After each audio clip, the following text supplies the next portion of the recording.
அத்தியாயம் 31. ஆத்வி, இதுதான் புது ஸ்போர்ட்ஸ் கார் மாடல்ஸ்.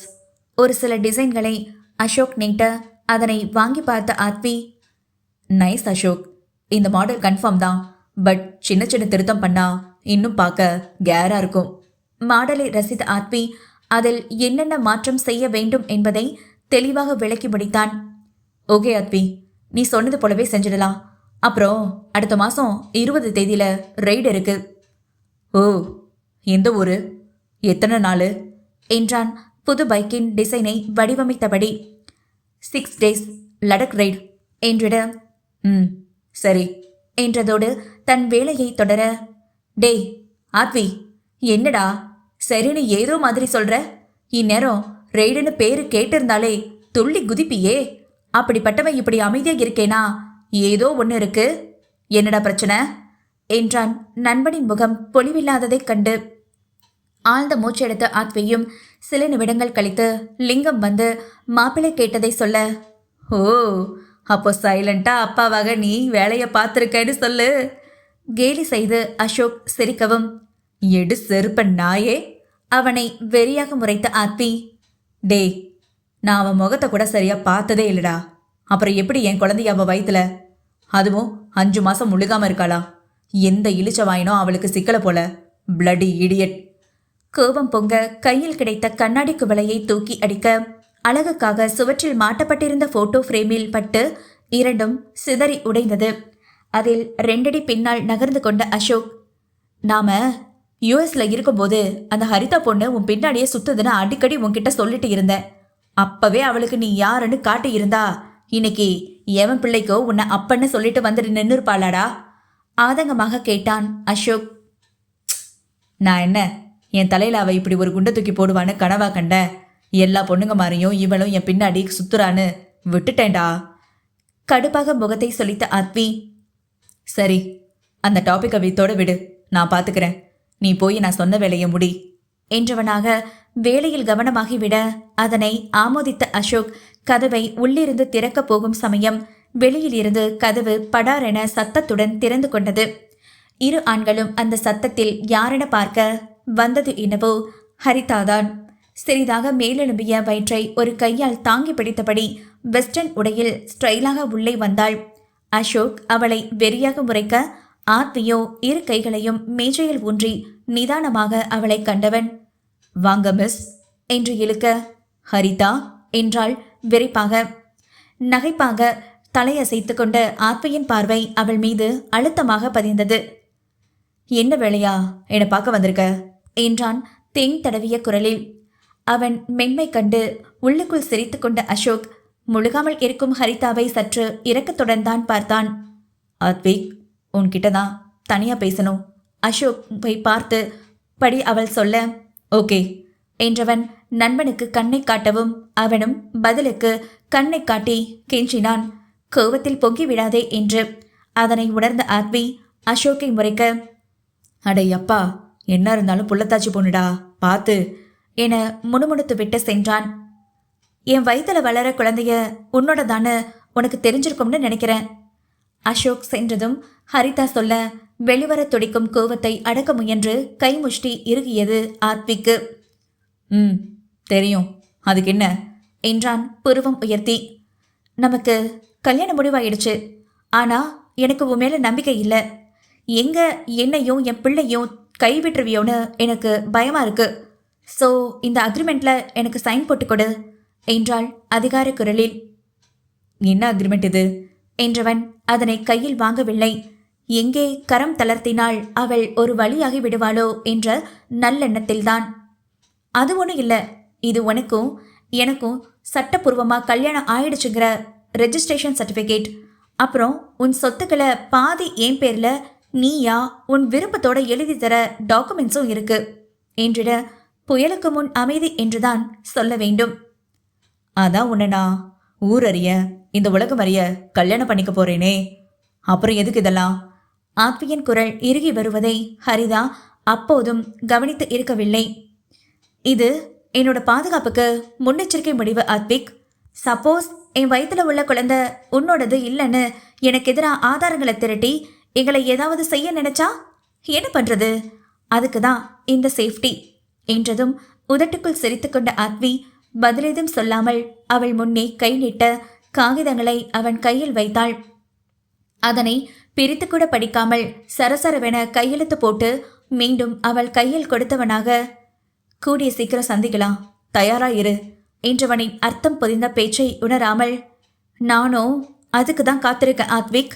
இனிவே இன்னிலிருந்து நீயும் நானோ சட்டபூர்வமா கணவன் மனைவி. உற்சாகம் பொங்க அவள் சொல்ல அவன் முகம் பாறாங்கல்லை விழுங்கியது போல இறுகியது. ஹரிதா சென்று விட்டாள். ஆனால் அவனுக்கு தான் மண்டை சூடேறி போனது. காலை உணவை வேறு உண்ணாமல் வந்திருக்க மதியமாகிவிடவே, சரி வீட்டிற்கே சென்று உண்டுவிட்டு வருவோம் என காரை கிளப்ப போக அலைபேசி அலறியது. என்ன மாப்பி, லடக் ரைடில் கலந்துப்பியா இல்ல எனக்கு பயந்துகிட்டு ஒதுங்கி ஓட போறியா? அந்த பக்கம் தீபக் தான் நக்கல் அடித்தது.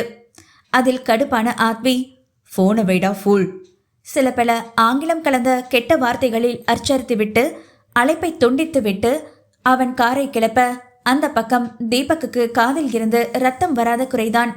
முகம் சிவந்த நிலையில் அடக்கி வைத்த கோபத்துடன் உள்ளே வந்தவன், மாம் காஃபி கொண்டு வாங்க என்றபடி நேராக அறைக்கு சென்றுவிட மதிய உணவை பரபரப்பாக சமைத்துக் கொண்டிருந்த மித்ரா, அச்சோ புள்ள பசியில வந்துட்டானே பதற்றமாக நினைத்து பாலை சூடு பண்ணி காஃபி கலந்து ஆத்வியின் அறைக்கு செல்ல போன நேரம் விக்ரமுக்கு உணவு கொடுத்துவிட்டு வெளியே வந்த கவி கண்ணில் பட்டு விட்டாள்.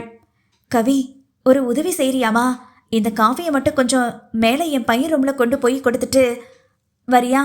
வேலையாட்கள் எல்லாம் ரெஸ்ட் எடுக்க குவார்டர்ஸ்க்கு அனுப்பி வச்சுட்டேன். அங்க சமையல் வேற கருகுது, சத்த புடிமா. அவள் பதிலை கூட எதிர்பார்க்காமல் கவி கையில் கொடுத்துவிட்டு மித்ரா அவசரமாக சென்றுவிட ஐயோ என்றானது கவிக்கு.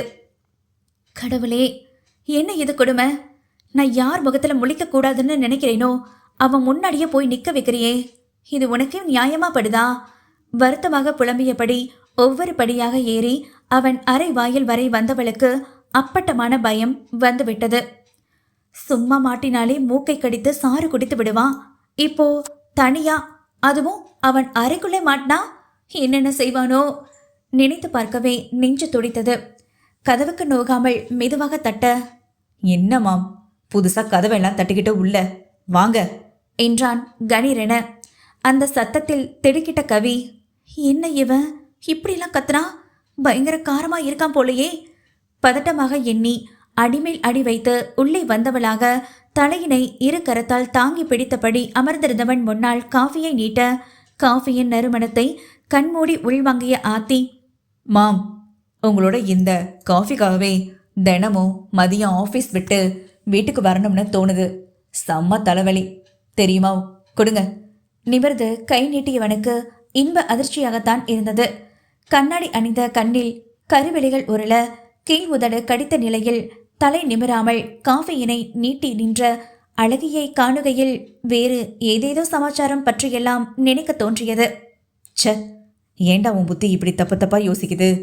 பெண்ணந்தலையை தழுவி இதழ் கடித்து தட்டி கொண்டவன் கவி நீட்டிக்கொண்டிருந்த காஃபியை வாங்கி பருகாமல் அவளையே அங்குல அங்குலமாக பருகி கொண்டிருந்தான் கல்லன். காஃபியை வாங்காம இவ்வளவு நேரம் என்ன பண்ணிக்கிட்டு இருக்கான் இவன் என்ற யோசனையோடு மெதுவாக நிமிர்ந்து பார்த்தவளின் கண்கள் அதிர்ச்சியில் விரிந்த நிறையில் சட்டென திரும்பி நின்று கொண்டாள் கவி. துப்பட்டா நழுவிய பாகத்தை தான் திருட்டு பூனை கள்ளமாக வெளிகளினால் பருகி கொண்டு இருந்ததே. அதில் போதை தெளிந்தவன் போல தலையை உலுக்கி கொண்டு எழுந்த ஆத்வி, என்ன மேடம், நீங்க எனக்கு காஃபி கொண்டு வந்திருக்கீங்க, எங்க என் மாம் என்றான் அவள் பெண்ணோடு உரசி நின்று. அதில் பதட்டமாக முன்னால் அடி எடுத்து வைத்த கவி, ஆன்டி தான் என்கிட்ட கொடுத்து உங்ககிட்ட கொடுக்க சொன்னது, சீக்கிரம் பிடிங்க அவசரமாக உரைத்த கவி திரும்பாமலே கரத்தை மட்டும் அவன் புறம் நீட்டி அதை வாங்கி கொண்டால் தான் அவள் ஓடிவிடுவாளே, அதனால் காஃபி ஆறினாலும் பரவாயில்லை என்று முடிவு கட்டி விட்டான் போலும். இத்தனை தூரம் நெருங்கி வந்துட்ட, இன்னும் கொஞ்ச நாள்ல முழுசா நெருங்கி வந்துடுவ, அப்பவும் நீ இதே மாதிரி திரும்பி நிப்ப வெக்கத்துல. அவள் காதில் கிசு கிசுக்க உடல் சிலிர்த்தது பேதைக்கு. அவன் உரிமை பேச்சிலே அதிர்ந்து போன கவி மேலும் நெருங்கி சூடான மூச்சுக்காற்று கழுத்தில் பட்டதோடு ஈர இதழ் தீண்டியதும் மின்சாரம் தாக்கிய உணர்வாகி போனது. அத்தியாயம் 32. ஆத்வியின் செயலில் செய்வதறியாத நிலையில் கற்சலை போல கவி அசைவற்று நிற்க, பின்னால் இருந்து அவளை அணைத்து கொண்ட கல்லனோ கண்மூடியபடி அவள் பின்னங்கழுத்தில் ஈர இதழ்கள் கொண்டு சிறு சிறு முத்தங்களை வைத்து கிறங்கி போனவன், பேபி என அவள் செவியருகில் உதடு குவித்து உஷ்ண காற்றை வெளியிட, கண் சொக்கி தலையை சாய்த்தவளின் உணர்வுகள் யாவும் வேறேதோ நினைவில் முட்டு மலர செய்தது. மாமா, அவள் வாயில் இருந்து முணுமுணுப்பாக வந்த வார்த்தையில் கிறக்கம் தெரிந்த ஆத்வி சட்டென அவளை விட்டு பிரிந்து நிற்கவும், கவியும் உணர்வுகள் பெற்று திருத்திருவென முழித்தவளாக ஆத்மியை பார்க்க, யாரடி அவ என்றவன் வார்த்தையில்தான் எத்தனை கடினம். யாரு? திரும்பவும் அவனிடமே கேட்டு வைக்கவும் வெறியாகி போன ஆத்வி, அதான் இப்ப எவனையோ செல்ல பேர் வச்சு கூப்பிட்டியே. சிவந்த வெளிகளால் அவளை ஊடுருவியபடி மீண்டும் நெருங்க எச்சிலை விழுங்கியவள் ஆத்வியின் முகத்தை உற்று நோக்கியபடி பின்னால் அடியெடுத்து வைத்தவளுக்கு இதயத்தில் பெரிதாக பூகம்பம் ஏற்பட்ட அதிர்வு. அடிக்கடி கனவில் தோன்றி இம்சை செய்து ஆள் மனதில் காதலனாக புதைந்திருக்கும் சிறுவயது மாமாவின் முகமும் தன் முன்னே மிக அருகில் நிற்கும் ஆத்வியின் முகமும் ஒத்துப்போவதைப் போல உணர்வில் மனம் குழம்பி போனாள் கவி. இத்தனை நாளும் ஆத்வியை பார்க்கையில் இப்படி ஒரு உணர்வு தோன்றியதில்லை. ஆனால் இன்று ஆனவனின் மெல்லிய ஸ்பரிசத்திலும் மிக மிக நெருக்கத்தில் பார்த்த அவனது முகத்தையும் கண்டு உள்ளுக்குள் உண்டான தவிப்போடு ஆத்வியை கண்டாள். கோபத்தில் சிவந்த முகமாக தன்னை நெருங்கியவனை கண்டு மிரண்டு போன கவி இவனை சந்தித்த நாளில் இருந்து நடந்தவைகளை எண்ணி வேதனை கொண்டவளாக, இவன்தான் என் கனவுல வந்து என்னை அரவணைக்கிற என் மாமாவா, இல்ல வேற யாரோவா?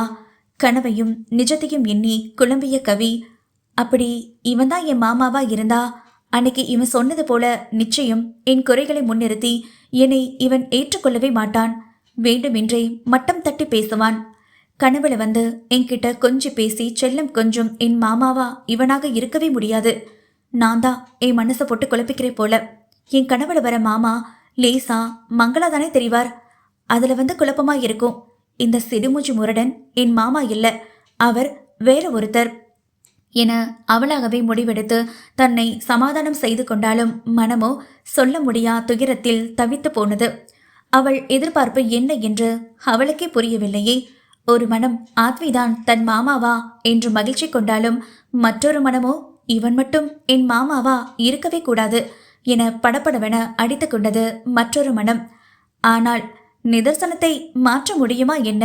கவியின் நினைப்பையும் தாண்டிய அவள் உள்மனது தன் கனவு மாமாவின் உருவத்தை முற்றிலுமாக ஆத்மியோடு பொருத்தி கொண்டது. மனம் ஒரு குரங்கு என கவி விஷயத்தில் சரியாக போனது. கவி பதில் சொல்லாமல் யோசனையில் மூழ்கியதை கண்ட ஆத்வியின் கோபம் அதிகரிக்க, ஏய், உன்கிட்ட தாண்டி கேட்டுட்டு இருக்கேன், பதில் சொல்லு. வன்மையாக அவள் தோள் பிடித்து உழுக்கவும் வழியில் முகம் சுணங்கிய கவி, என்ன என்ன பேச சொல்றீங்க? காஃபி எடுத்துக்க சொன்னா நீங்க என்கிட்ட எல்லாம் மீறி நடக்க பாக்குறீங்க என்றவளுக்கு அவன் கண்களை கண்டு தடுமாறு மனதை அடக்க வழி தெரியவில்லை. அவள் தினம் கனவில் பார்க்கும் அதே கூரிய கண்கள் அவளை கண்டு சிரிக்கும், செல்லமாக முறைக்கும், சில நேரங்களில் உரிமையாக கனவிலே எல்லை மீறும். இப்படி பலவித உணர்ச்சிகளை காட்டும் மந்திர விழிகள் அல்லவா அவனுடையது. எப்படி தடுமாறாமல் இருக்க முடியும்? ஒரு பார்வை பார்க்கின்றாய், உயிர் சொண்டி இழுக்கின்றாய். இப்பாடல் பின்னணி இசையாக பீஜியம் போட்டு அவள் மனதில் ஒலித்து கொண்டு இருக்க, அப்படியா இருக்கு இவன் பார்வை? மீண்டும் அவன் பார்வையை சந்திக்க நினைக்கையில் உடல் உதறி போனாள். அவனது கோவ வெளியில், என்னடி நான் பாட்டுக்கு பைத்தியக்கார மாதிரி கத்திக்கிட்டு இருக்கேன், நீ நின்னுட்டு எவனோடவோ கனவுல டூயட் பாடிட்டு இருக்க. கடுமையாக கத்திய கத்தலில் நெஞ்சுக்கூடு அதிர கை வைத்து பிடித்து கொண்டவளுக்கு, உன் கூட தாண்டா கூறுகிட்ட முரட்டு மாமா என சொல்ல துடித்த நாவை அடக்கி கொண்டு, நான் போகணும், கீழே ஆண்டி தேடுவாங்க, இந்த காஃபி எப்படிங்க? அவசரமாக அவன் முன் நீட்டிய கவி அவன் எப்படியும் வாங்க மாட்டான் என உணர்ந்தவளாக அங்கிருந்து மேஜையில் வைத்துவிட்டு ஒரே ஓட்டமாக அவனிடமிருந்து தப்பி ஓடிவிட்டாள். அவள் போன திசையை வெறித்தவனுக்கு இன்னும் கோபம் அடங்கவில்லை. தன்னோடு அவள் இருக்கையில் வேறு ஒருவனை மனதில் நினைத்தபடி கவி கண் சொக்கி நின்ற பின்பம் இன்னும் அவன் கண்ணை விட்டு அகலவில்லை. தலையை அழுத்தமாக கோதிக்கொண்ட ஆத்வி, நான் உன்கிட்ட நெருங்கி வந்ததுக்கு எப்பவும் போல கோவப்பட்டு வெடிச்சிருந்தா கூட போனா போகுதுன்னு விட்டுருப்பேண்டி. ஆனா நான் தொடும்போது வேற ஒருத்தனை நினைச்சதும் இல்லாம அவனை உரிமையா மாமான்னு சொன்னியே. பத்திக்கிட்டு எரியுதுடி என் உடம்பு. இதுக்காக நீ பதில் சொல்லியே ஆகணும் கவி. சினமாக பற்களை கடித்து உரிமை கொண்ட ஆத்வி அந்த ஆறிப்போன காஃபியை குடிக்க பிடிக்காமல் கீழே வந்தான். அவன் கண்ணில் படாமல் ஓடி ஒளிந்து கொண்டாலும் முற்றிலுமாக குழம்பிய கவியை பார் என்ற கதையாகத்தான் அவள் நிலை இருந்தது. நாட்கள் மெல்ல மெல்ல மாதமாக கடந்து நகர்ந்து கொண்டிருக்க கவி ஆத்வியின் கண்ணில் படாதவாறு கவனமாக இருந்து வந்தாள். தன் சந்தேகத்தை யாரிடம் எப்படி கேட்பதென தெரியவில்லை. ஆத்வி யார்? முற்றிலுமாக குழம்பிய மனநிலை. சரியாக உண்ணக்கூட முடியவில்லை அவன் நினைவில். நாளுக்கு நாள் திருட்டுத்தனமாக மறைந்து நின்று அவனை பார்க்கும் தனது திருட்டு பார்வையை எதை கொண்டு குருடாக்கிக் கொள்வது என தெரியாது தவித்து போனாள் கவி. யாரோ குறுகுருவென பார்ப்பது போல் தோன்றி உடல் சிலிர்த்த உணர்வில் சுற்றி முற்றி பார்வையை அலைமோத விட்டு ஏதோ ஒரு எதிர்பார்ப்போடு ஆவலாக அவன் தேடினால் ஏமாற்றமே மிஞ்சி சோர்ந்து போவான் ஆத்வி. அவளை பார்க்க முடியாதபடிக்கு வேலைக்கு வேறு அவன் நேரத்தை மொத்தமாக இழுத்துக் கொள்கிறது. இன்னும் எத்தனை நாட்கள் இந்த கண்ணாமூச்சி ஆட்டத்தை இருவரும் ஆடுவாரோ? விரைவில் ஆட்டத்தை முடிவு கட்ட மேலிருப்பவன் முடிவு கட்டிவிட்டான்.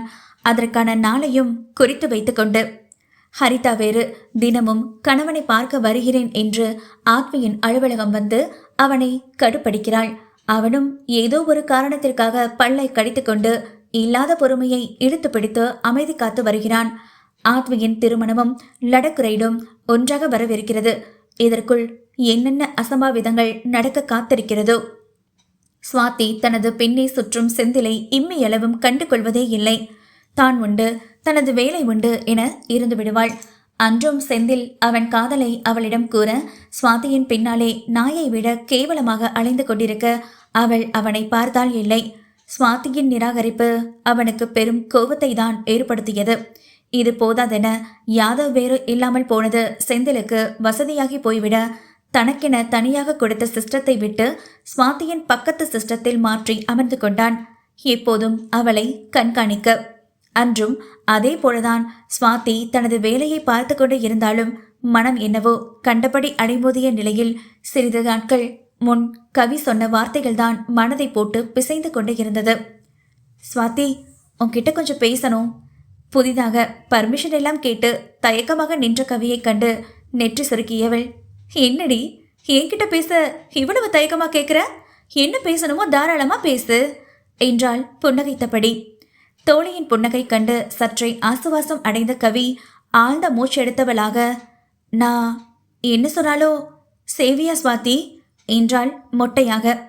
என்னடி இப்படி கேட்டா நான் என்ன சொல்றது? சரி, அப்படி நீ என்ன சொல்ல போற? நான் செய்யாம போக? துவைக்க போட்ட அழுக்கு துணிகளை எல்லாம் உதறி எடுத்தபடி கேட்டிட, நீ கல்யாணம் பண்ணிக்கணும் சுவாதி என்ற கவி பெரிய குண்டாக அவள் தலையில் இறக்கியிருந்தாள். அத்தியாயம் 33. கவி அப்படி சொன்னதும் அதிர்ந்து போய் செய்து கொண்டிருந்த வேலைகளை அப்படியே நிறுத்திவிட்ட சுவாதி, என்ன கவி பேசிட்டு இருக்க? திடீர்னு ஏன் உனக்கு இப்படியெல்லாம் யோசிக்க தோணுது? அதுவும் உனக்கு ஒரு நல்ல வாழ்க்கை கிடைக்காம நான் எப்படி கல்யாணம் எல்லாம்? லூசு மாதிரி எதையும் யோசிச்சு குழப்பிக்காம ஒழுங்க போய் வேலையை பாரு.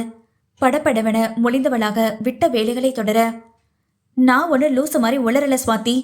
உன்கிட்ட கல்யாணம் பண்ணிக்கொண்டு தெளிவாக தான் பேசிட்டு இருக்கேன். அழுத்தம் திருத்தமாக கவி சொல்லவும் கோவம்தான் வந்தது சுவாதிக்கு. ஏய், என்ன விளையாடுறியா? இப்பதான் நாமளே வேலை கிடைச்சு வயிற்றுக்கு போக ஏதோ கொஞ்சம் காசு சேர்த்து வைக்க தொடங்கி இருக்கோம். இப்ப போய் எனக்கு கல்யாணம் அது இதுனா என்னால முடியாது கவி. அதுவும் உன்னை தனியா விட்டுட்டு எல்லாம் என்னால ஒரு வாழ்க்கையை தேடி போக முடியாது. முதல்ல உன்னை ஒரு நல்ல இடத்துல கல்யாணம் பண்ணி தரணும். அப்புறம்தான் என் வாழ்க்கை. பொட்டில் அடித்ததை போல் அவள் உறுதியாக சொல்வதை கேட்டு கவிக்கு ஆனந்த கண்ணீர் பெருக்கெடுத்தாலும் அவளுக்கு அமைய கிடைக்கும் நல்ல வாழ்க்கை தட்டிவிட்டு சுயநலமாக யோசிக்க அவள் விரும்பவில்லை. சுவாதி, நீ புரிஞ்சு பேசுறியா இல்ல புரியாம பேசுறியான்னு எனக்கு சத்தியமா புரியல. நானும் நீயும் ஒன்னாடி. எனக்கு இருக்க குறைக்கு எனக்கெல்லாம் கடைசி வரைக்கும் கல்யாணம் நடக்கிறதுங்கிறது கனவுல தான் நடக்கும். ஆனா உனக்கு அப்படி இல்லை சுவாதி. எனக்காக நீ உன் வாழ்க்கையை வீணாக்கிக்க நான் விரும்ப மாட்டேன். எனக்காக நீ இவ்வளோ தூரம் யோசிக்கும் போது உனக்காக நான் யோசிக்க கூடாதுன்னு சொல்றியா சுவாதி என்றதும் இதயம் படபடக்க அவளை தான் கண்டாள். உன்னை ஒருத்தர் உயிருக்கு உயிரா விரும்புறாரு. ரொம்ப ரொம்ப நல்லவர். ஃபேமிலியை பத்தி சொல்லவே வேணாம்.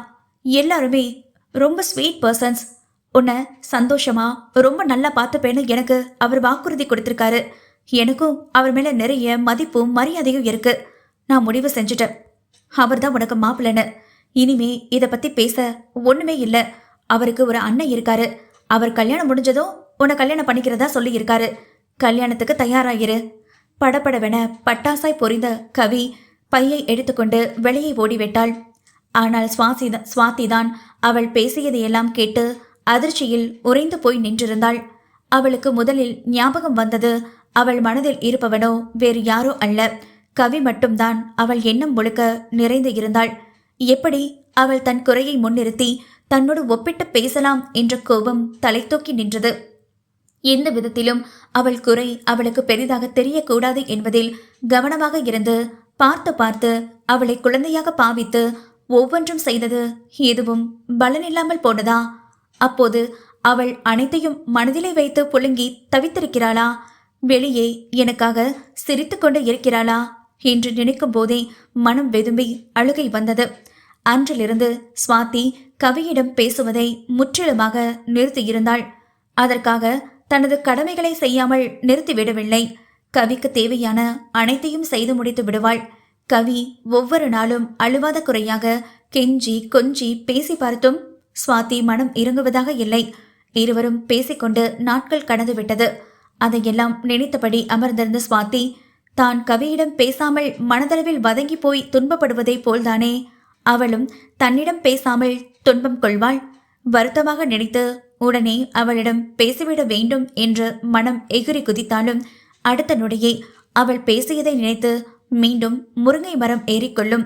அந்த யோசனையில் கணினி திரையை வெறித்தபடி அமர்ந்திருந்தவளின் அலைபேசி ஒளிரவும் என்னை கூட கவனிக்காது எடுத்து காதில் வைத்தவளுக்கு அடுத்து பேச வார்த்தை வராமல் இதயமெல்லாம் பூ பூக்க செய்தது. ஹலோ ஸ்வாதி, லைன்ல இருக்கியா? பேசியது யாதவ் தான். அவன் குரல் கேட்டதும் போனை எடுத்து என்னை பார்க்க நெஞ்சமெல்லாம் குளிர்ந்து சாரல் காற்று வீசியது. இருக்க. சொல்லுங்க சார் என்றவளுக்கு தான் எத்தனை பதட்டம். உதட்டுக்குள் சிரித்துக்கொண்டு மல்லாக்க அடுத்து படுத்து கொண்ட யாதவ், அப்புறம் என்ன பண்ணிட்டு இருக்க ஸ்வாதி என்றான் மெல்லிய குரலால். அது அது வேலைதான் பார்த்துட்டு இருக்கேன் சார். இல்லையே, ஏதோ நினைப்பில் உட்காந்து சும்மா இருக்கேன்னு தானே உனக்கு ஃபோன் போட்டேன் என்றதும் நெஞ்சம் திக்கென்று அடித்துக்கொள்ள, அது அது வந்து சார் நான் அவள் திணறிக்கொண்டு இருப்பது அங்கு ஒருவனுக்கு கொண்டாட்டமாக இருந்தது. சொல்லு, எது எது நீ வந்து அவளைப் போலவே அவன் பேசி காட்ட அடுத்த வார்த்தை பேச முடியாமல் உள்ளுக்குள் ஒரு மாதிரியான உணர்வில், எப்படி இருக்கீங்க சார் என்றால் தன்னையும் மீறி வந்த அக்கறையான வார்த்தையில் அதை கேட்டு பனிக்காற்று வீசியதைப் போல் உள்ளம் குளிர்ந்து போனான் ஆடவன். உன்னை பார்க்காம ரொம்ப சேடா இருக்கேன்னு சொன்னா மேடம் என்ன பண்ணுவீங்க? பெருமூச்சு விட்டு ஏக்கமாக சொன்ன விதத்தில் இவள் கண்மூடி மெல்லிய சிரிப்பை உதிர்த்து நெஞ்சில் கை வைத்து கொண்டவளாக ஒன்றும் சொல்லாமல் அமைதியாக இருக்க, என்ன பேச்சையே காணல? அவன்தான் கேட்டது. சார் வேலை இருக்கு, வச்சிடட்டுமா? அவனிடம் பேச ஆசைதான். ஆனால் திடீரென யாதவ் ஃபோன் செய்து பேசுவது பதட்டத்தை உண்டு பண்ணியது பெண்ணவளுக்கு. வச்சுதான் ஆகணுமா ஸ்வாதி என்றான் ஒரு மாதிரி குரலில். பின்ன வைக்காம என்ன பண்ண சொல்றீங்க? இங்க இருக்கும்போது எப்பவும் என் மேல கடுன்னு தானே இருப்பீங்க. இப்ப மட்டும் என்னவா? வெகு நாளாக மனதில் உறுத்திய கேள்வி இன்று சற்று உரிமையாக வெளிவந்தது. ஏன்னா அங்க நான் உன் எம்டிடி. அது மட்டும் இல்லாம என்கிட்ட வம்பு பண்ணதுக்கு நானும் உன்கிட்ட கோவமா வம்பு செஞ்சேன், சிம்பிள் என்றதும் அடப்பாவே என வாயடைத்து போனவள், உங்க வம்பு சேஷ்டையெல்லாம் முடிஞ்சிடுச்சா இல்ல இன்னும் மிச்சம் இருக்கா? செல்ல கோபம் வந்து விட்டது அவளுக்கு. எது முடிஞ்சதா? இனிமேதாம்மா ஐயாவோட முழு சேட்டையும் வம்பும் நிறைய உன்கிட்ட தொடங்க வேண்டியிருக்கு. அதுக்குள்ள முடிச்சுக்கிட்டா எப்படி? இருவேறு அர்த்தங்களில் அவன் மொழியவும் வெட்கத்தில் உடல் கூசி சிலிர்த்த பாவை, அச்சோ சார் நான் வச்சிடுறேன். அதற்கு மேலும் அவனிடம் பேச முடியாமல் முகம் சிவந்து அழைப்பை துண்டிக்க அங்கு யாதவ் முகத்தில் புன்னகை ததும்பி வெற்று போனாள். நெற்றியில் தட்டிக்கொண்டு புரண்டு படுத்தான். ஏற்கனவே அவளுக்கு வேலை அருமையாக ஓடும். இனிமேல் சொல்லவா வேண்டும்? தனிமையில் சிரித்துக் கொள்வதும், கீபோர்டில் ஏதேதோ எழுத்தை தட்டி விளையாடுவதும், பின் அழிப்பதும், திடீரென ஹச்சோ என வெக்கம் கொண்டு முகத்தை மூடி குனிந்து கொள்வதுமாக நேரம் போனது ஸ்வாதிக்கு. அவளின் பக்கத்து இருக்கையில் அமர்ந்திருந்த செந்தில் இவை அனைத்தையும் வயிறு புகைய பார்த்தபடி இருந்தவன் அவள் யாதவோடு பேசியதை ஒட்டு கேட்டு விட்டான். நான் லவ் பண்ணுறேன்னு சொல்ல வரும்போதெல்லாம் என்னை அவாய்ட் பண்ணிட்டு என்னை விட நல்ல பெரிய பார்ட்டி கிடைச்சதும் அவன்கிட்ட குழஞ்ச வெக்கமா படுற. விடமாட்டேன்டி. எனக்கு நீ ஒன் யூஸுக்காவது கிடைச்சே ஆகணும். நான் தூக்கி போடுற உன்னை வேற எவன் வேணும்னா கொத்திட்டு போகட்டும். எனக்கு அதன் பிறகு எந்த கவலையுமே இல்லை. வக்கிர எண்ணத்தை மனதில் நினைத்தவன் அவளை அடைய என்ன வழி என்ற பிளானையும் தீவிரமாக யோசிக்கத் தொடங்கலானான். ஆத்வி ஒருவனை தவிர மற்ற அனைவரும் விக்ரம் அறையில்தான் தவிப்போடு நின்று கொண்டு இருந்தனர். கவி, என்னாச்சு மாமாக்கு? கண்ணு விழிச்சிட்டாருன்னு சொன்ன, ஆனா வந்து பார்த்தா எப்பவும் போல படுத்திருக்காரே. மித்ரா ஆனந்த கண்ணீரை துடைத்தபடி வினவ. ஆமா ஆண்டி, அங்கிள் கொஞ்ச நேரத்துக்கு முன்னாடி கண் விழிச்சாரு. நான் என்ன ஏதுன்னு செக் பண்றதுக்குள்ள என்னையே உத்து பார்த்துட்டு இருந்தவர் என்னடவோ பேர் சொல்லி கூப்பிட்டு திரும்பவும் மயக்கத்துக்கு போயிட்டாரு. சற்று முன் நடந்தவற்றை கவி சுருக்கமாக சொல்லவும் மருத்துவர் அவசரமாக வரவும் சரியாக இருந்தது. பின் மருத்துவரிடம் நடந்ததை கூறியதும் உடனே விக்ரமை பரிசோதித்த மருத்துவர், இனிமே கவலைப்பட ஒன்றும் இல்லை. விக்ரம் கொஞ்சம் கொஞ்சமா குணமாகிட்டே வராரு. இன்னைக்கு கண் திறந்து பேசுற வரைக்கும் முன்னேற்றம் அடைஞ்சிருக்காருன்னா கூடிய சீக்கிரம் அவரு பர்ஃபெக்டா குணமடைய 99% வாய்ப்பு இருக்கு என்றதும் குடும்பத்தினருக்கு மகிழ்ச்சி தாழவில்லை. கவி வந்த நேரமும் அவ அக்கறையா பார்த்துக்கிட்ட விதத்திலையும் தான் இன்னைக்கு என் மாமா திரும்பவும் பழையபடி குணமடைய போறாரு என்றபடி கவியை கட்டிக்கொண்ட மித்ரா மகிழ்ச்சியில் தலைக்கால் புரியாமல் இருந்தாள். ஆர்வம் கவிக்கு நன்றி சொல்ல அந்த மகிழ்ச்சி நிறைந்த சூழலில் சங்கடமாக உணர்ந்தாள் கவி. ஆதி, அஜய் எப்போதும் போல் வேடிக்கையாளர்கள்தான். அஜயை தத்தெடுத்து வளர்த்த தந்தைக்கு உடல்நலக் குறைவு ஏற்பட்டுவிட மீண்டும் ஆரு அவள் கணவன் வீட்டிற்கு செல்ல வேண்டிய நிலை. ஆனால் இதில் மித்ராக்கு தான் உடன்பாடே இல்லை.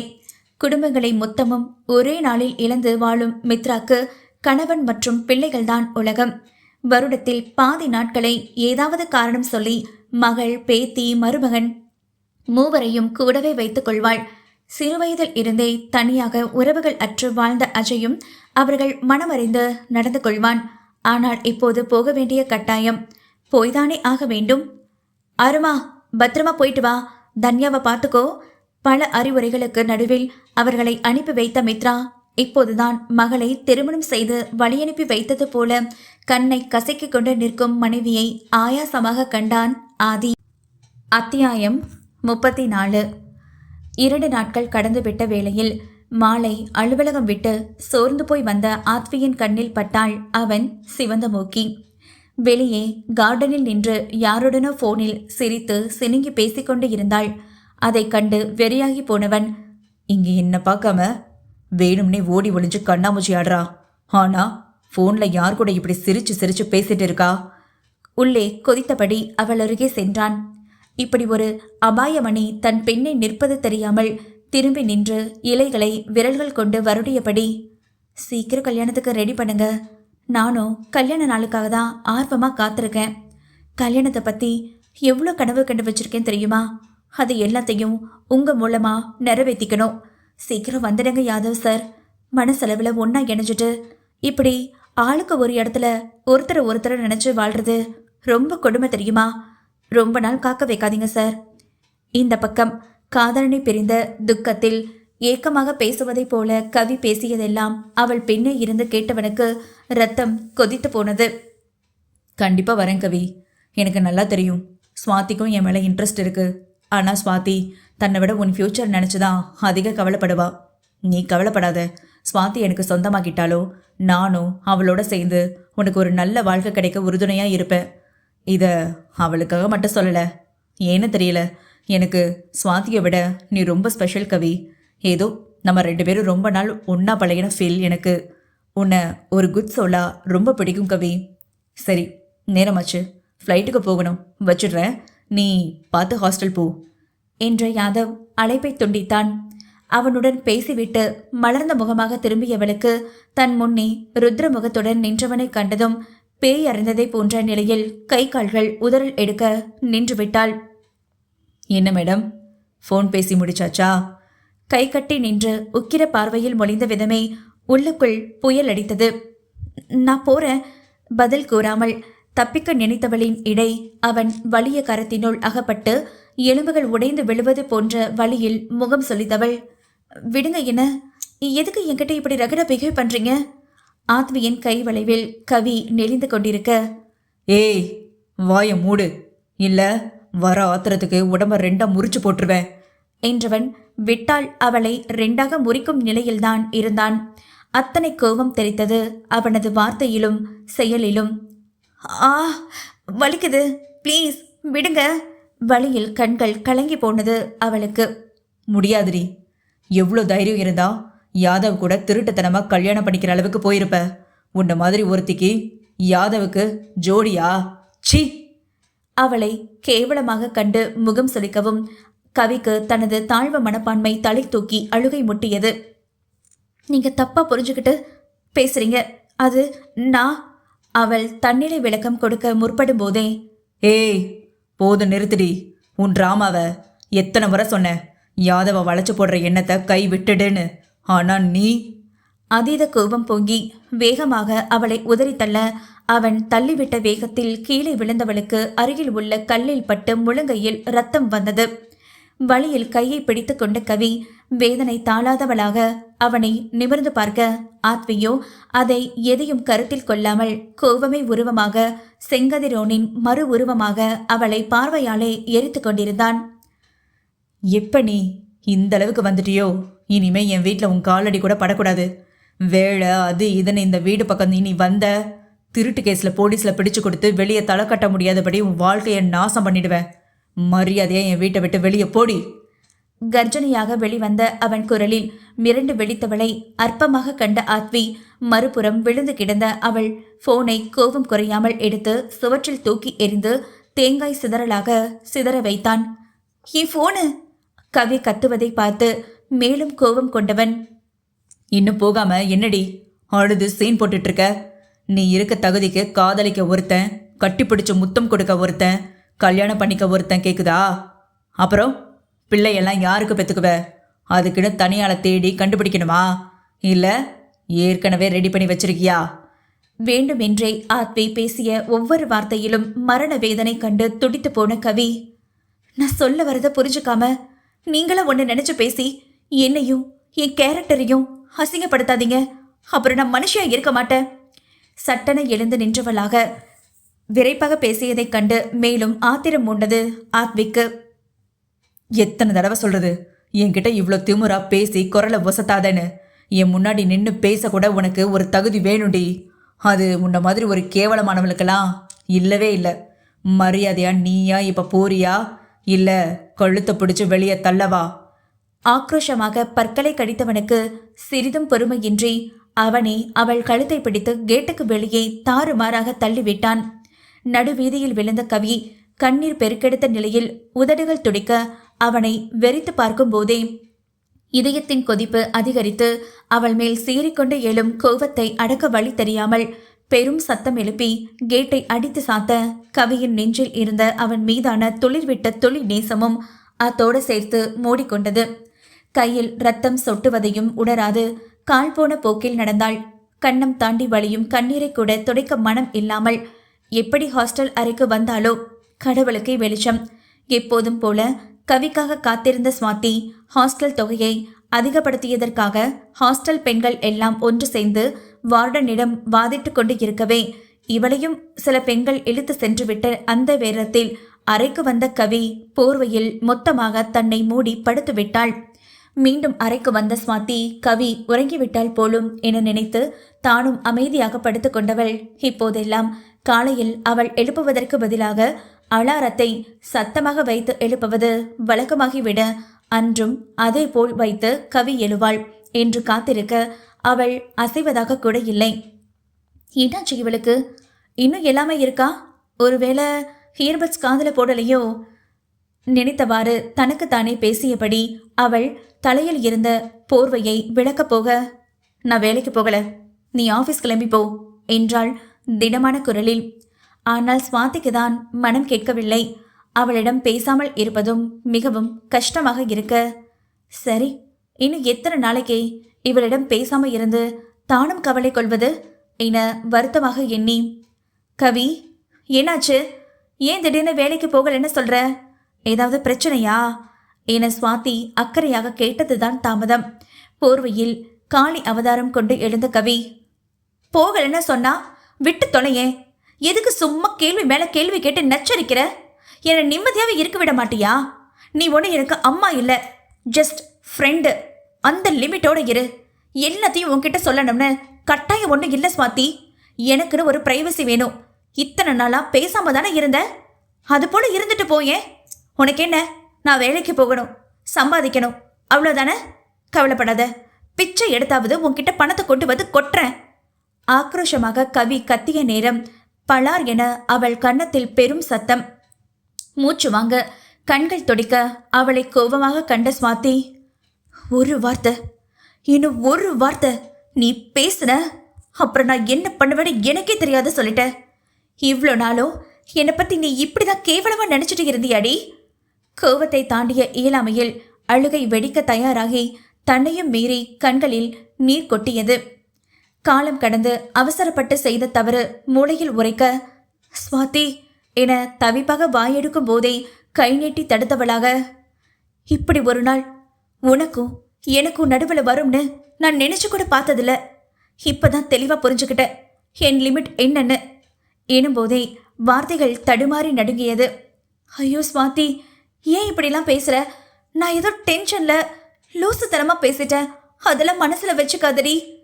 தான் பேசிய வார்த்தைகளின் வீரியம் உணர்ந்த கவிக்கு அழுகை முட்டி வேகமாக அவளை நெருங்க போக, அதே வேகத்தில் பின்னால் நகர்ந்து கொண்ட Swathi, please stay away Kavi, please என்கிட்ட வராத, பேச வேண்டியது எல்லாமே ரொம்ப தெளிவா பேசி இந்த மரமடைக்கு எப்படி சொன்னா புரியுமோ அப்படி விளக்கமா சொல்லி புரிய வச்சுட்ட. இனியும் பேச நமக்குள்ள அப்படி ஒன்று பெருசா எந்த உறவும் இல்லை, ஜஸ்ட் ஃப்ரெண்டை தாண்டி. இனி நீ உன் இஷ்டம் போல தாராளமா இரு, உன் பிரைவசிக்குள்ளேயோ உன் வாழ்க்கைக்குள்ளேயோ நான் செத்தாலும் தலையிட மாட்டேன், அதே போல நீயோ இருந்துக்கிட்டா நல்லது.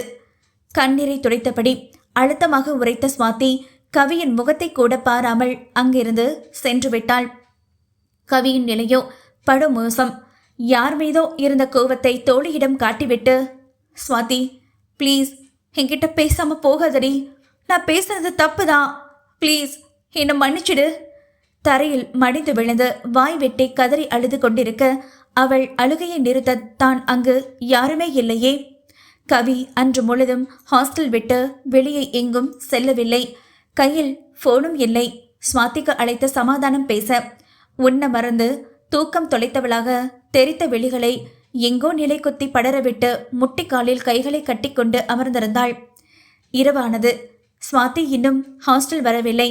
எப்போதும் மாலை 6 மணிக்கெல்லாம் அலுவலகம் முடிந்துவிடும். அதையெல்லாம் கவி உணரும் நிலையிலும் இல்லை. சிலையை தோற்றமிடும் அளவுக்கு உணர்வற்ற பொம்மை போல அசையாமல் அமர்ந்திருந்தாள். இரவு 12 தாண்டியது. ஹாஸ்டல் வார்டன் அறை கதவை தட்டிய பின் பொம்மைக்கு பேட்டரி கொடுத்ததைப் போல இயக்குவதைப் போல மெதுவாக நடந்து சென்று கவி கதவை திறக்க, மணி என்னாச்சு, இன்னும் ஏன் சுவாதி ஹாஸ்டல் வரல என்றதும் அதிர்ந்து போனாள் கவி. அத்தியாயம் 35. வார்டன் சொன்ன பிறகுதான் நேரத்தை கவனித்தாள் கவி. நெஞ்சமெல்லாம் படபடவென அடித்து கொண்டது. மாலை பொழுதே வரவேண்டியவள் நேரத்துக்கு வராததை கூட கவனத்தில் கொள்ளாமல், அப்படியா அலட்சியமாக இருந்திருக்கிறோம் என்று நினைக்கும் போது தன் மீதே அவளுக்கு கோபம் வந்தது. அக்கா என்ன சொல்றீங்க, சுவாதி இன்னும் ஹாஸ்டல் வரலையா, வேற ரூம்ஸ்ல எல்லாம் நல்லா செக் பண்ணி பார்த்தீங்களா, அவ கண்டிப்பா இந்நேரத்துக்கு எல்லாம் ஹாஸ்டல் வந்திருப்பாளே என்றாள் பதட்டமாக. ஏமா கவி, அவ வந்திருந்தா என்ட்ரன்ஸ் நோட்ல சைன் பண்ணி இருக்க மாட்டாளா, இல்ல சிசிடிவில பதிவாகி இருக்காதா, இருந்தோ நல்லா தேடி பார்த்துட்டு தான் வந்து உன்கிட்ட சொல்றேன். அவ வரலமா, இது போதாதுன்னு அவ நம்பருக்கு ஃபோனும் போட்டு பார்த்தேன், எடுக்கல என்றார் வார்டன். அடுத்து என்ன செய்வது என்று புரியாத கலக்கமான நிலை. சுவாதி என் மேல கொச்சுக்கிட்டு என்னை பார்க்க பிடிக்காம எங்கேயாவது போயிட்டியா, உள்ளுக்குள் கேட்டுக்கொண்டவளுக்கு அழுகை முட்டியது. அவளின் தன்னம்பிக்கை, தைரியம் எல்லாம் சுவாதியோடே சென்றுவிட்ட உணர்வு. இதற்கு மேலும் தாமதிக்க கூடாது. தாமே அவளை எங்கிருந்தாலும் தேடி கண்டுபிடித்து அழைத்து வருவோம் என்று. ஏமா கவி, இந்த நேரத்துல நீ வெளியே போகக்கூடாது, பொறுமையா இரு, எதுவா இருந்தாலும் காலையில பாத்துக்கலாம். வார்டன் தடுக்க தடுக்க அவரை மீறி வெளியே ஓடியிருந்தாள் கவி. நள்ளிரவு நேரம். நாய்கள் குறைக்கும் அச்சுறுத்தும் சத்தத்தை கூட கருத்தில் கொள்ளாமல் நடு வீதியில் சுவாதி வேலை பார்க்கும் அலுவலகத்திற்கு மூச்சிறைக்க ஓடினாள் கவி. அவசரத்திற்கு ஒரு ஆட்டோ கூட கிடைக்கவில்லை. யாதவின் அலுவலகம் பிரம்மாண்டமாக உயர்ந்து நின்று அந்த இரவிலும் ஜொலித்துக் கொண்டிருக்க வாட்ச்மேன் கம்பை வைத்துக்கொண்டு அமர்ந்த வாக்கிலே நல்ல உறக்கத்தில் இருந்தார். அவரை அவசரமாக எழுப்பிய கவி சுவாதியை பற்றி விசாரிக்க, சாயங்காலம் 6:30 ஒருத்தர் விடாம போயிட்டாங்க, உள்ள யாரும் இல்லை என்றவர் அலட்சியமாக சொல்லி மேலும் உறக்கத்தை தழுவ, அடுத்து என்ன செய்வது என்ற புரியாத நிலையில் நெஞ்சை பிடித்தபடி சுற்றும் முற்றும் கலங்கிய விழிகளால் பார்த்து கொண்டிருந்தவளுக்கு அப்பட்டமான பயம் வந்துவிட்டது. இந்த ஊரில் அப்படி யாரையும் தங்களுக்கு தெரியாத போது எங்கு சென்றிருப்பாள் என்ற குழப்பமே கவியை அடுத்த அடி எடுத்து வைக்க முடியாத அளவிற்கு தடுத்து நிறுத்தியது. நேரம் செல்ல செல்ல சுவாதிக்கு ஏதாவது ஆபத்தோ என்றெல்லாம் மனம் அடித்துக்கொள்ள, சச்ச, அப்படிலாம் எதுவும் இருக்காது, தனக்கு தானே பைத்தியம் போல பேசிக்கொண்டு வீதி வீதியாக ஓடிக்கொண்டிருந்தாள். அதிகாலை 6:30 மருத்துவமனை வளாகத்தில் வாழ்க்கையை வெறுத்த நிலையில் பிரம்மை பிடித்தவள் போல ஆறுதல் கூற கூட ஒருவருமின்றி உணர்வற்ற உருவாக அமர்ந்திருந்தவளின் கண்ணில் மட்டும் நிற்காத அருவியாக கண்ணீர் பெருக்கெடுத்து கொண்டே இருந்தது. அனைத்தும் ஒரே இரவில் நடந்தேறிவிட்டது. ஒருவருக்கு பிரச்சனைகளும் சோதனைகளும் வரலாம். ஆனால் வாழ்க்கையை வெறும் பிரச்சனைகளாகவும் சோதனைகளாகவும் அமைந்தால் என்னதான் செய்வது? நிலைக்குத்திய பார்வை நீர் திரைகளோடு எங்கோ வெறித்திருக்க சிறிது நேரத்தில் ஐசியூ அறையில் இருந்து அவசரமாக வெளியே வந்த மருத்துவரின் முன்னால் இதயம் துடிக்க ஓடி வந்து நின்றாள் கவி. பேஷண்டோட ரிலேட்டிவ்ஸ் யாரும் இல்லையா? நீ யாருமா பேஷண்ட்டுக்கு? அவர் குரலில் அத்தனை தீவிரம். இல்லை டாக்டர், அவ என்னோட ஃப்ரெண்டு. எங்கள் 2 பேருக்கும் நாங்கள் தான் ஒருத்தருக்கு ஒருத்தர் துணை. எதுவாக இருந்தாலும் என்கிட்டே சொல்லுங்க டாக்டர், ப்ளீஸ் என கையெடுத்து கும்பிட்டவளுக்கு பயத்தில் உடலெல்லாம் நடுங்கி மயக்கம் வருவதை போலிருந்தது. சரிம்மா, என் கூட வா என பெருமூச்சு விட்டு அவளை அவர் அறைக்கு அழைத்து செல்ல உடலில் வலுவின்றி சுவற்றை பிடித்துக்கொண்டு தள்ளாடி நடந்து சென்றாள், தன் தலையில் பெரிய குண்டை இறக்கப் போவது அறியாமல். டாக்டர், அவளுக்கு ஒன்றும் பிரச்சனை இல்லை தானே? அழுகையில் உதடு பிதுக்கி பாவமாக கேட்டிட. எப்படி சொல்றதுன்னு தெரியலமா, ஆனா சொல்ல வேண்டிய கட்டாயம். அந்த பொண்ணோட இதயம் ஒரு பக்கம் முழுசா சிதைஞ்சு நசுங்கி இருக்கு. பிளட் வேற அதிகமா இருக்கு. எங்களால் முடிஞ்ச வர அதிக ப்ளீட் ஆகாம கட்டுப்படுத்தி இருக்கோம். ஆனா சொல்ல முடியாது. இன்னும் 12 மணி நேரத்துக்குள்ள பேஷண்ட்டுக்கு இதய மாற்று அறுவை சிகிச்சை செஞ்சே ஆகணும். இல்லைன்னா அந்த பொண்ணு பிழைக்கிறது ரொம்ப ரொம்ப கஷ்டம். மருத்துவர் கூற தலையில் இடியை இறக்கியது போல அதிர்ச்சியில் உறைந்து போனாள் கவி. மேலும் மருத்துவர் தொடர்ந்தவராக, அது மட்டும் இல்லாம அந்த பொண்ணை ரேட் அட்டெம்ப்ட் பண்ணியிருக்காங்க. தொடைகள்ல அங்கங்க அதுக்கான காயங்கள் இருக்கு என்றதும் ஜீவன் மறைந்து உணர்வில், ஐயோ கடவுளே, இன்னும் எங்களுக்கு எத்தனை கஷ்டங்களை தான் கொடுப்ப? இதையெல்லாம் கேட்கவா அவளை எனக்கு அவளையும் கொடுத்த? என் சுவாதி யாருக்கு அப்படி என்ன பாவம் பண்ணா அவளுக்கு இப்படி ஒரு நிலைமை? நெஞ்சில் அடித்து கொண்டு கதறி அழுதவளை தேற்றுவதற்குள் மருத்துவருக்கு பெரும் தலைவலி ஏற்பட்டது. இங்க பாருமா, இங்க இப்படி அழுதுட்டு இருக்கக்கூடாது. பேஷண்ட்டை பத்தின தகவலை சொல்லியாச்சு. தாமதிக்காம மேற்கொண்டு என்ன பண்ணணுமோ அதை செய்யுங்க. எங்களுக்கு இவங்க ஒரு பேஷண்ட் மட்டும் இல்லை, மற்ற பேஷண்ட்ஸையும் கவனிக்க போகணும். சற்று கடுமையாக உரைத்த மருத்துவர் மேலும் சிகிச்சைக்கு 8 முதல் 10 லட்சங்கள் வரை ஆகும் என கூறி சென்றுவிட மொத்தமாக இடிந்து போனாள் கவி. காலையில் கவியிடம் கோபமாக பேசிவிட்டு வந்த பிறகு சுவாதி தனது வேலையினை ஏனோ தானோ வேண செய்து கொண்டு இருந்தாள். மதிய உணவு இடைவேளையின் போது அனைவரும் உண்ண சென்றிருக்க இவள் மட்டும் மேஜையில் தலை சாய்த்து கண்மூடி இருந்தவள் முதுகை யாரோ தீண்டிய உணர்வில் சட்டென கண் திறந்து பார்க்க செந்தில்தான் கண்ணில் காதல் பெருக்கெடுக்க நின்றிருந்தான். அதனை அலட்சியமாக பார்த்த சுவாதி, என்ன வேணும் என்றாள் சிடுசிடுப்பாக. எனக்கு என்ன வேணும்னு தெரிஞ்சுக்கிட்டே இப்படி கேட்டா எப்படி சுவாதி? நான் உன்னை விரும்புகிறேன்னு பதிலுக்கு நீயும் என்ன விரும்பணும் என்றான் சிரித்தபடி. கட்டாயப்படுத்தி காதலை வாங்க முடியாது மிஸ்டர். நானே டென்ஷன்ல இருக்கேன்.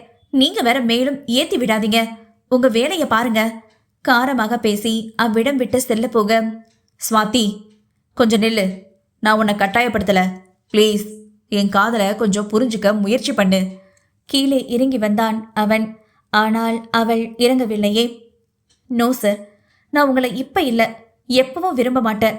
இதோட இந்த எண்ணத்தை விட்டுட்டு போய் வேலையை பாருங்க என்றதும் கோபம் அதிகரித்தது அவனுக்கு. நீ எம்டிய மனசுல வச்சுதானே இப்படியெல்லாம் பேசுற? ஒத்துக்கிறேன், என்னை விட அவர் எல்லா விதத்திலையும் உசந்தவர் தான். அதுக்காக எல்லாம் என் எண்ணத்தை என்னால் மாற்றிக்க முடியாது. எனக்கு நீ வேணும். பார்த்தேன், அவரும் இருக்கும்போது படியில் ஒட்டி உரசி நின்று 2 பேரும் பேசிக்கிறது, ஃபோனில் கொஞ்சிக்கிறது எல்லாமே. நீ இங்கே வேலைக்கு சேர்ந்த 2-3 நாளில் புரிஞ்சுக்கிட்டேன் அவருக்கும் உன் மேலே இன்ட்ரெஸ்ட் இருக்குன்னு. அதுக்கு தான் பிளான் பண்ணி உன்னை அவர் திட்டி வெறுக்கணும்னு தான் நீ கஷ்டப்பட்டு ரெடி பண்ண ப்ராஜெக்டையே குளறுபடி செஞ்சு வச்சேன்.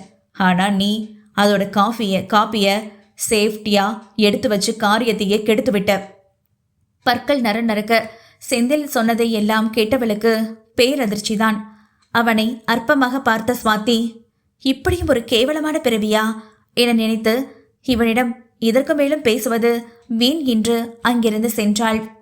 மாலை வரை அலுவலகத்தில் இருந்தவள் சரியாக 6:30 அளவில் சாலையின் ஓரம் நடந்து சென்றவளை காரில் வந்த செந்தில் மர்மமாக தூக்கி வந்தான். முழுதாக கட்டப்படாத கட்டிடம் ஒன்றுக்கு. காரிலே ஸ்வாதி ஆழ்ந்த மயக்கத்திற்கும் சென்றிருந்தாள். வீரியமான மயக்க மருந்தை அவள் மூக்கில் அழுத்தியதில் எத்தனை நேரம் மயக்கத்தில் இருந்தாலோ அவளை கடத்தி வந்த செந்திலும் நன்றாக குடித்துவிட்டு மயக்கத்தில் இருந்தவளிடம் ஏதேதோ உளறிக்கொண்டே மட்டையாகி போனவனுக்கு நள்ளிரவுக்கு மேல் முழிப்பு தட்டியது. சிமெண்ட் தரையில் மயங்கிய நிலையில் இருந்த ஸ்வாதியை வக்கிர பார்வையோடு நெருங்கி அவள் ஆடைகளை கிழித்தெறிந்து தன் கீழ்த்தரமான புத்தியால் அவள் மேல் படர்ந்தவன் சரியாக முழுதாக அவளுள் இணைய போகும் தருணம் மயக்கம் தெளிந்து கண் விழித்தவளுக்கு உயிர் போகும் அதிர்ச்சி.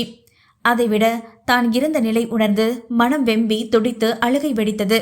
ஒரு வயதுக்கு மேல் பெற்றவர்களை பார்க்க உரிமை இல்லாத உடலை ஒரு வக்கிரன் பார்த்து விட்டானே என்பதை அவளால் தாங்கிக் கொள்ளவே முடியவில்லை. தன் முழு பலம் கொண்டு அவனை கீழே தள்ளிவிட்டு எழுந்து போன ஸ்வாதி ஆடையில்லா தன் நிலையை எண்ணி நொந்து கிழிந்து கீழே விழுந்து கிடந்த உடைகளை எடுத்து கொண்டு ஓட, நீ எங்க போனாலும் விடமாட்டேண்டி என ஓலமிட்டவாறே அவளை விடாமல் துரத்தினான் செந்தில்.